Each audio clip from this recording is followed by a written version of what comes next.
ગાંધીનગરમાં પાટીદાર આગેવાનોની નાયબ મુખ્યમંત્રી સાથે બેઠક થઈ। યુવા પાટીદાર આગેવાનોની હરસંઘવી સાથે મુલાકાત થઈ છે। ભાગીને કરાતા પ્રેમ લગ્ન મુદ્દે બેઠકમાં ચર્ચાઓ થઈ છે। સરકાર તરફથી સકારાત્મક જવાબ મળવાનો દાવો છે। સરકારે અંગે કાયદો બનાવવાનું આશ્વાસન આપ્યું છે। દિનેશ બામણીએ વાત કરી છે। લગ્ન નોંધણીનું ગુજરાતમાં રેકેટ ચાલી રહ્યું છે। નાયબ મુખ્યમંત્રી અંગે પણ કાર્યવાહીના આદેશ આપ્યા છે।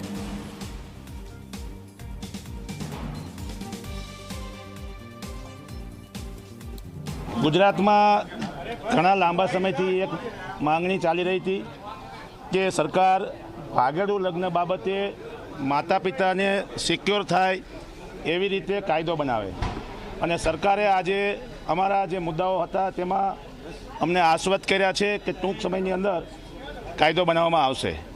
मुख्य बाबत ए छे कि दीकरीना लग्ननी नोंधणी के दीकराना लग्ननी नोंधणी दीकरीना आधार कार्डना सरनामाओ पर थाय।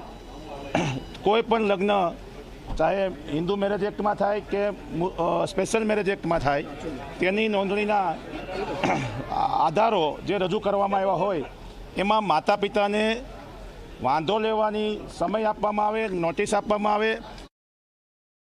अत्यारे हालमां हमणां घणा बधा बनावो एवा बन्या छे कि तलाटी मंत्री पोते पोतानी सहीथी खोटी रीते बोगस लग्नो नी नोंधणी बहुत मोटा पाया करी रह्या छे। समग्र गुजरात में आ एक रेकेट चाली रह्युं छे। तो एमां अत्यारे हाल ज गृहमंत्रीए अमारी रूबरूमां ज डीजी विभाग ने अने पोलीस विभाग ने सूचना आपी छे कि आजे ने आजे ए तमाम लोकोनी धरपकड़ करवामां आवे, एनी सामे सुओ मोटो फरियाद दाखल करवामां आवे अने जे कंई गुजरात में बोगस लग्न नोंधणीनुं रेकेट चाली रह्युं छे एने रोकवा माटेना सरकारे आजथी प्रयासों चालू कर्या छे। तो बैठक में स्थानिक स्वराज्य चूंटणी मुद्दे पण रजूआत थई छे। चूंटणी में आर्थिक अनामत लागू करवानी पण रजूआत थई छे। सरकारे अमारी बात सांभळी छे। वरुण पटेले बात करी छे। सरकार आ मुद्दे पण आशावादी होवानुं आश्वासन मळ्युं छे। अमने आशा छे कि आगामी चूंटणी में ईबीसी लागू थशे। वरुण पटेले बात करी छे। ओबीसी अनामतनी जेम ज ओबीसी एससी एसटीना अधिकारोने क्यांय पण नुकसान ना थाय ए रीते आर्थिक धोरणे अनामत लागू करवानी पण वात सन्माननीय नायब मुख्यमंत्री ने कायदा मंत्री ने अने विभागना अधिकारीओने करवामां आवी छे। पण ए थोड़ी लेंधी प्रक्रिया छे।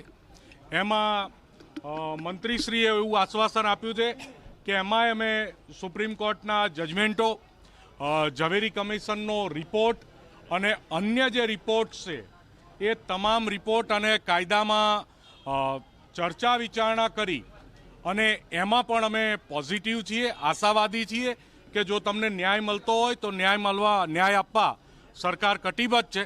એટલે અમે આશા રાખીએ છીએ કે 10%ના ધોરણે ઈબીસી આવનારી સ્થાનિક સ્વરાજની ચૂંટણીમાં લાગુ થઈ જશે।